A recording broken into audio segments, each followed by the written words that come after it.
Hello students. So last class में हम लोगों ने एग्जांपल्स देखे थे on the basis of some laws. ठीक है। सो कल हम लोगों ने क्वेश्चन नंबर 1 कंप्लीट कर लिया था। आज हम लोग स्टार्ट करेंगे with question number 2। Question number 2 ये बोलता है determine the truth values of P and Q in the following cases. हमें कुछ केसेस गिवन रहेंगी जिसपे से हमें क्या करना है कि P और Q की वैल्यू, मतलब P की वैल्यू एंड Q की वैल्यू हमें फाइंड आउट करनी है।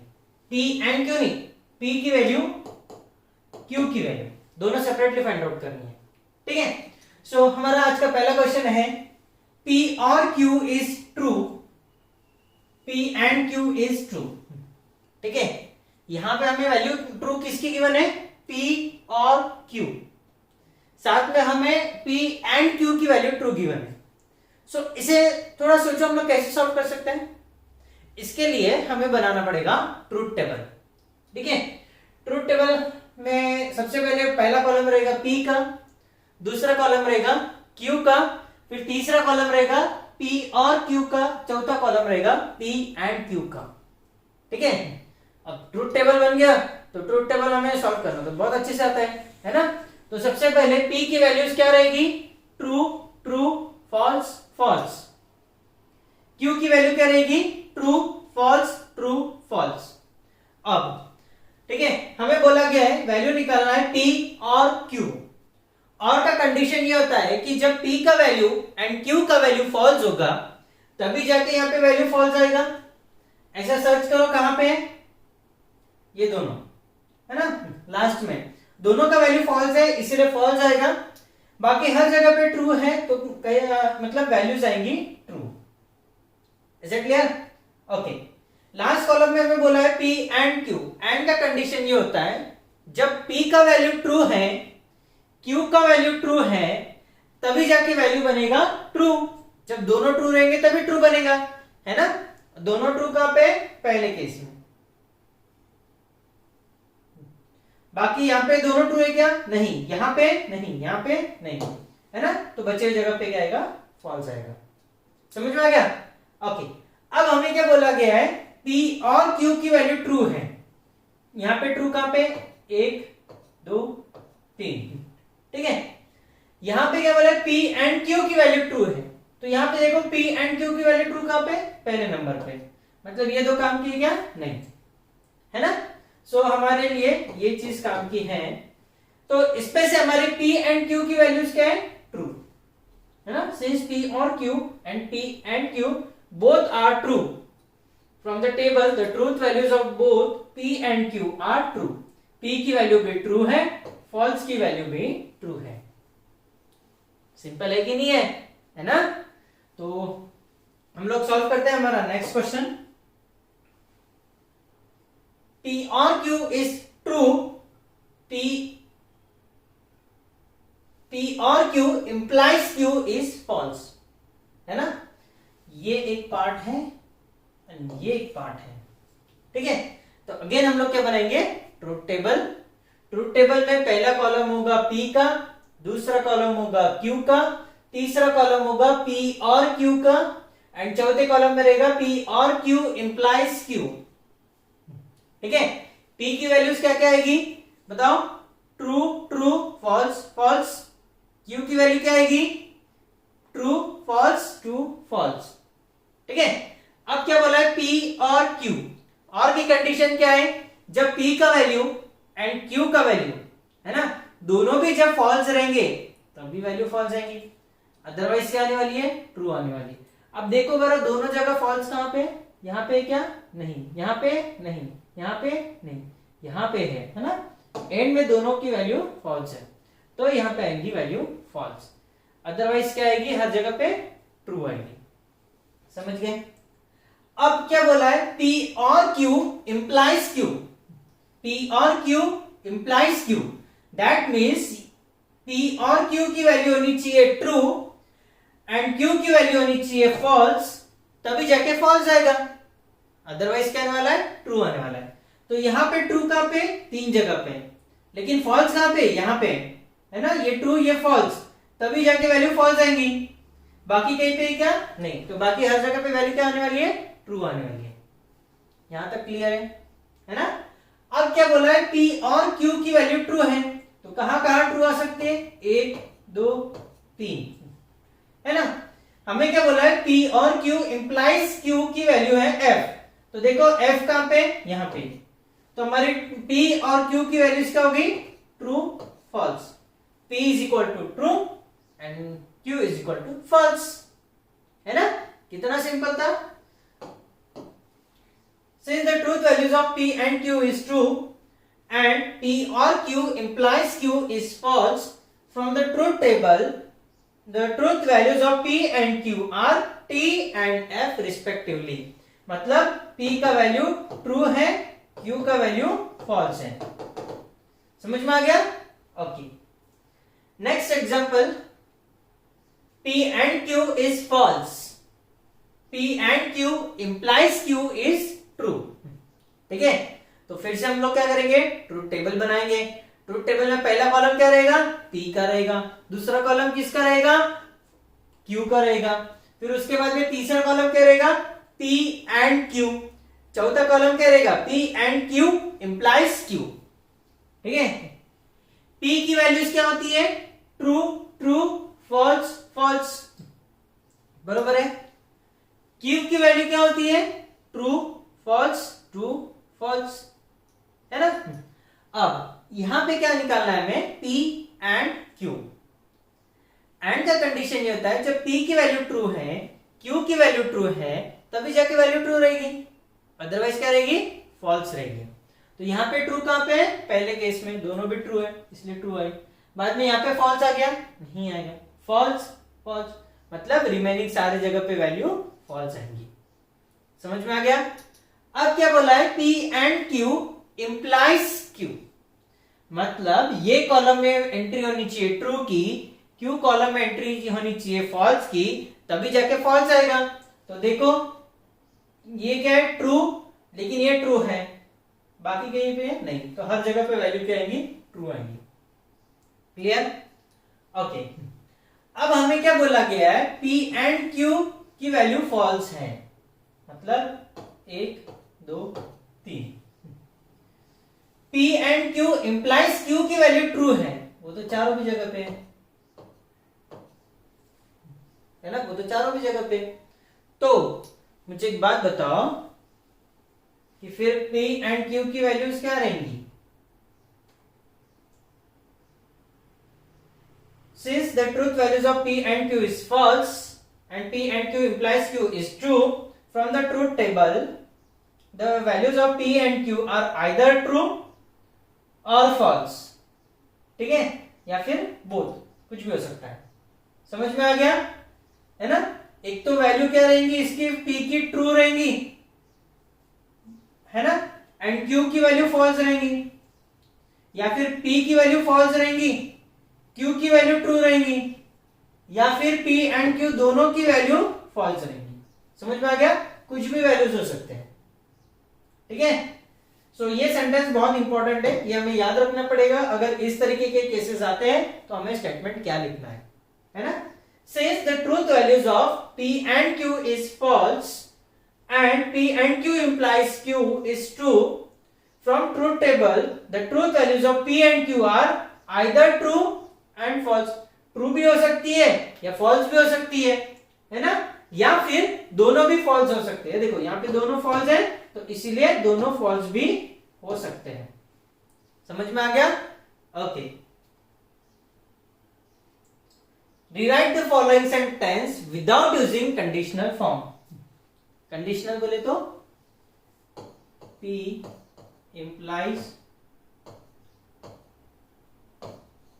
Q, ये फॉर्म में न लिखते हुए हमें क्या लिखना है, दूसरे फॉर्म में लिखना है। ठीक है, तो हमारा पहला स्टेटमेंट है, if prices increases then wages raises. ठीक है, सो अब P इंप्लाइज Q, इसको हम लोग कैसे लिख सकते हैं, निगेशन ऑफ P और Q, निगेशन ऑफ P और Q, है ना। P क्या है, प्राइजेस इंक्रीजेस, ये हो गया P, वेजेस राइजेस, ये हो गया Q। ठीक है, अब इसको लिखना है हमें निगेशन ऑफ P और Q। इसका निगेशन ऑफ P क्या रहेगा, prices do not increase or the wages rises, है ना, और the wages rise। समझ में आ गया? हमें क्या करना है, इसमें आइडेंटिफाई करना है P स्टेटमेंट कौन सा है, Q स्टेटमेंट कौन सा है। एंड हम लोगों ने कल ही डिराइव किया था P implies Q is equal to negation of P और Q, है ना, negation of P और Q। दूसरा, if it is cold then we wear woolen clothes, है ना। P स्टेटमेंट क्या है, it is cold, we wear woolen clothes, ये क्या हो गया, Q स्टेटमेंट हो गया। So P implies Q is equal to negation of P और Q, है ना। तो negation of P क्या है, it is not cold or we wear woolen clothes, it is not cold or we wear woolen clothes, it is not cold or we wear woolen clothes। Simple है कि नहीं? सिर्फ हमें क्या याद रखना है, ये कंडीशन, ठीक है। I catch cold if I take cold water bath, I catch cold if I take cold water bath। अब इसमें हमें फाइंड आउट करना है कि P स्टेटमेंट कौन सा है एंड Q स्टेटमेंट कौन सा है ना। तो यहां पे P स्टेटमेंट क्या है, I take cold water bath, है ना, ये हो गया P statement. I catch cold, ये हो गया Q स्टेटमेंट। सो P implies Q, ठीक है। इसको हम लोग कैसे लिख सकते हैं, if I take cold water bath then I catch cold, है ना। if I take cold water bath then I catch cold, ठीक है। ओके, सो अब क्या लिखेंगे हम लोग इसको, negation of P और Q। if I do not take cold water bath or I catch cold, है ना। इसको पहले तो if I take cold water bath then I will catch cold, so इसका negation क्या रहेगा, if I do not take cold water bath or I catch cold। Simple है कि नहीं है ना। सिर्फ हमें फाइंड आउट करना है P स्टेटमेंट कौन सा है, Q स्टेटमेंट कौन सा है। एंड कंडीशनल का ये क्या है, कंडीशन क्या है, P implies Q is equal to और equivalent to negation of P और Q, ठीक है। ओके, सो यहां तक क्लियर हो गया है। सो नेक्स्ट पार्ट पे हम लोग चलते हैं। Without using truth table proof that, ये क्या है, टोटोलॉजी है ना। हमें प्रूफ करना है ये क्या है, टोटोलॉजी है, लेकिन विदाउट यूजिंग ट्रूथ टेबल। तो देखते हैं हम लोग, सबसे पहले P और Q and negation of P implies Q, ये हम लोगों ने गिवन स्टेटमेंट लिखा।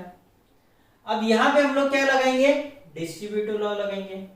डिस्ट्रीब्यूटिव लॉ क्या बोलता है, P and negation of P और Q and negation of P, है ना। ये पूरा एक ब्रैकेट में, ये पूरा एक ब्रैकेट है तो ये भी पूरा एक ब्रैकेट रहेगा, that will be that implies Q, है ना।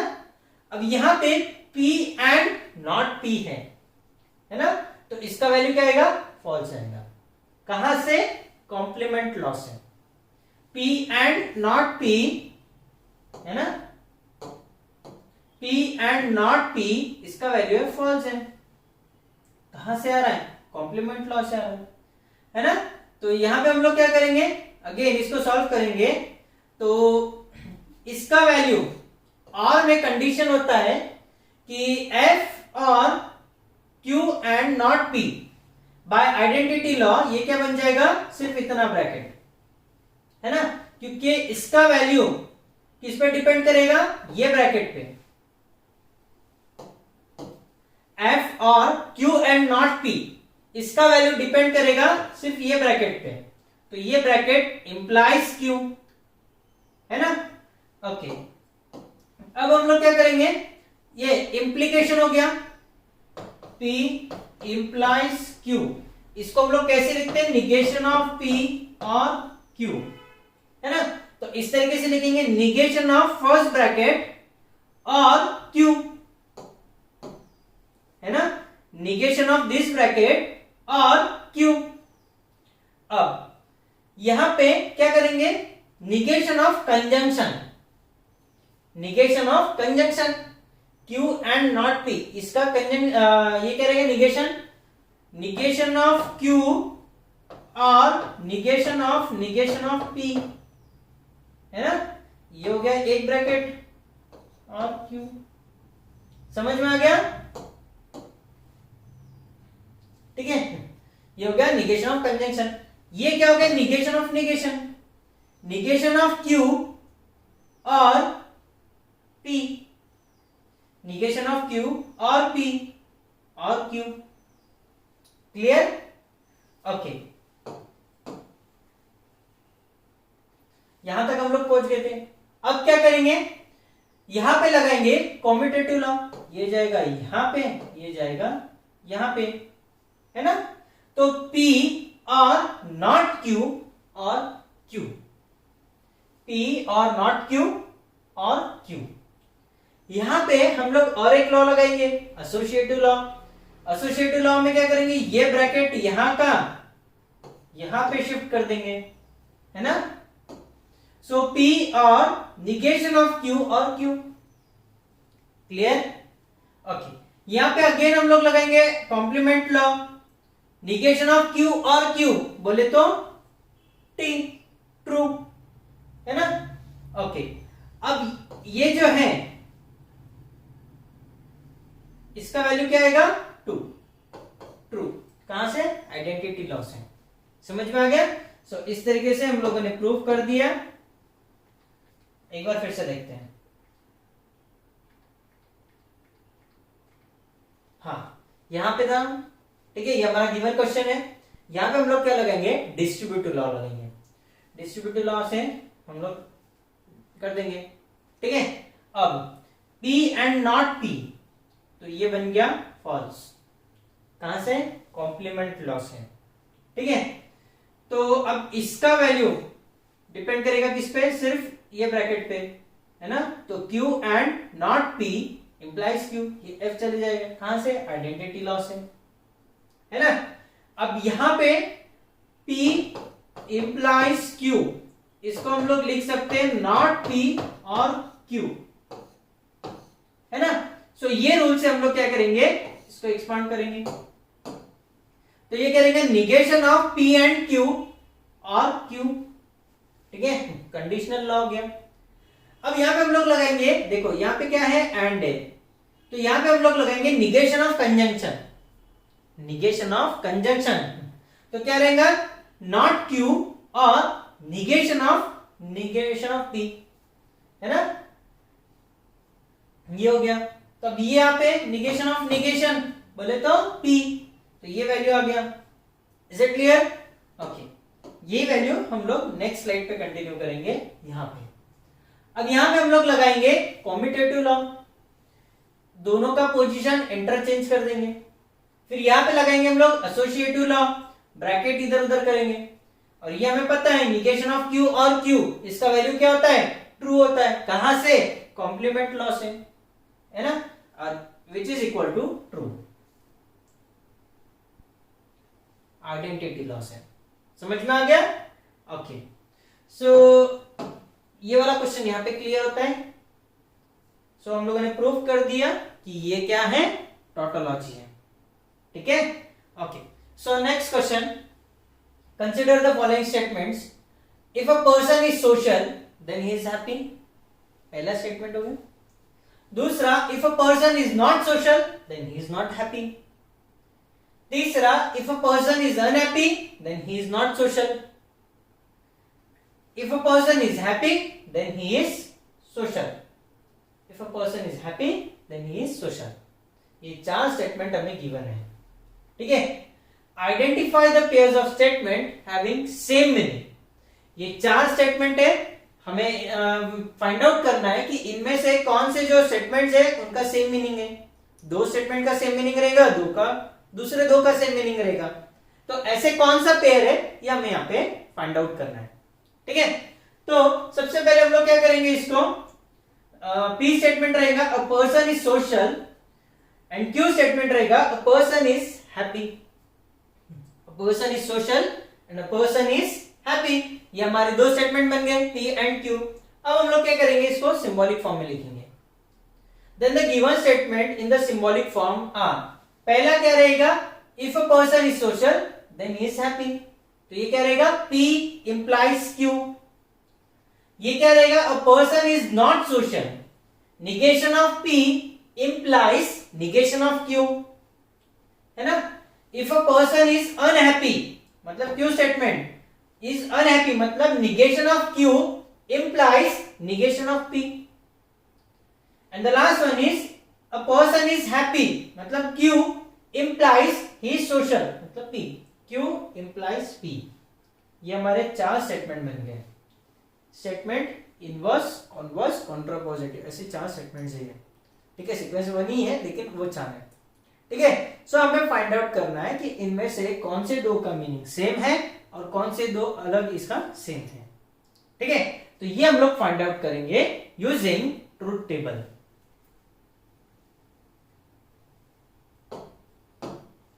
टेबल बनाया, सबसे पहले P, फिर बाद में Q, फिर रहेगा negation of P, negation of Q। ठीक है, फिर उसके अंदर पहला P implies Q, दूसरा negation of P implies negation of Q, फिर negation of Q implies negation of P, and the last one is Q implies P। यहां तक सभी को क्लियर? ओके, तो सबसे पहले मुझे बताओ P की वैल्यूज क्या क्या रहेंगी, ट्रू ट्रू फॉल्स फॉल्स, है ना। Q की वैल्यू क्या रहेंगी, true false true false. Negation of P की वैल्यूज रहेंगी फॉल्स फॉल्स ट्रू ट्रू, और निगेशन ऑफ Q की वैल्यू रहेंगी फॉल्स ट्रू फॉल्स ट्रू। ये सब एंट्रीज यहाँ पे खत्म होगी, है ना। यहाँ पे हमारा काम खत्म हो गया। अब दूसरा काम चालू होता है। सबसे पहले P implies Q, P implies Q, देखो P का वैल्यू होना चाहिए ट्रू, Q का वैल्यू होना चाहिए फॉल्स, तभी जाके वैल्यू फॉल्स आएगा, बाकी सब जगह पे ट्रू आएगा। तो देखो ये ट्रू फॉल्स, तो वैल्यू आएगा फॉल्स, बाकी एक है नहीं, तो बाकी सब जगह पे क्या आएगा, ट्रू। ठीक है, अब क्या बोला है, negation of P implies negation of Q, मतलब निगेशन ऑफ P की वैल्यू ट्रू होनी चाहिए एंड निगेशन ऑफ Q की वैल्यू होनी चाहिए फॉल्स। देखो यहां पे बाकी सब जगह पे ट्रू आएंगी। अब क्या बोला है, negation of Q implies negation of P, जब निगेशन ऑफ Q की वैल्यू ट्रू रहेंगी एंड निगेशन ऑफ P की वैल्यू फॉल्स रहेंगी, तभी जाके वैल्यू फॉल्स आएगा, अदरवाइज ट्रू आएगा। तो देखो यहाँ पे निगेशन ऑफ Q में ट्रू कहां पे, यहाँ पे, है ना। निगेशन ऑफ P में फॉल्स कहां पे, यहाँ पे, तो वैल्यू फॉल्स आएंगी। यहाँ पे दोनों ट्रू है ना, तो बचे हुए सब जगह पे वैल्यूज क्या आएंगी, ट्रू आएंगी। ठीक है, अब Q implies P, Q implies P, Q का वैल्यू होना चाहिए ट्रू, P का वैल्यू होना चाहिए फॉल्स, तभी जाके वैल्यू फॉल्स आएगा, अदरवाइज ट्रू आएगा, है ना। तो Q का वैल्यू ट्रू, लेकिन यहाँ पे भी ट्रू है, यहाँ पे Q का वैल्यू ट्रू, यहाँ पे फॉल्स है, तो यहाँ पे वैल्यू फॉल्स आएगा, बाकी सब जगह पे वैल्यू ट्रू आएगा। अब हमें ये चार कॉलम ऑब्जर्व करने हैं। कौन से दो कॉलम, आइडेंटिकल्स है। तो since entries in column number 1 and column number 3 are identical, देखो 1 and 3 true true false false true true true true, है ना। तो column number 1 and column number 3 are identical, therefore P implies Q, negation of Q implies negation of P, इन दोनों का meaning same है, hence these statements are equivalent। The statement 1 and statement 3 have same meaning। ठीक है, अब यहां पे देखो similarly entries in column number 2 and column number 4 are identical, column number 2 and column number 4 are identical, है क्या, दोनों true false false true true, अरे वाह, है ना। तो statement 2 and statement 4 have same meaning, hence the statement are equivalent, therefore statement number 2 and statement number 4 have the same meanings। समझ में आ गया? That means negation of P implies negation of Q और Q implies P, इनका meaning same है। Is it clear? Okay, यहां तक समझ में आया? Very good. So this much is enough for today's lecture. Remaining part हम लोग देखेंगे नेक्स्ट लेक्चर में।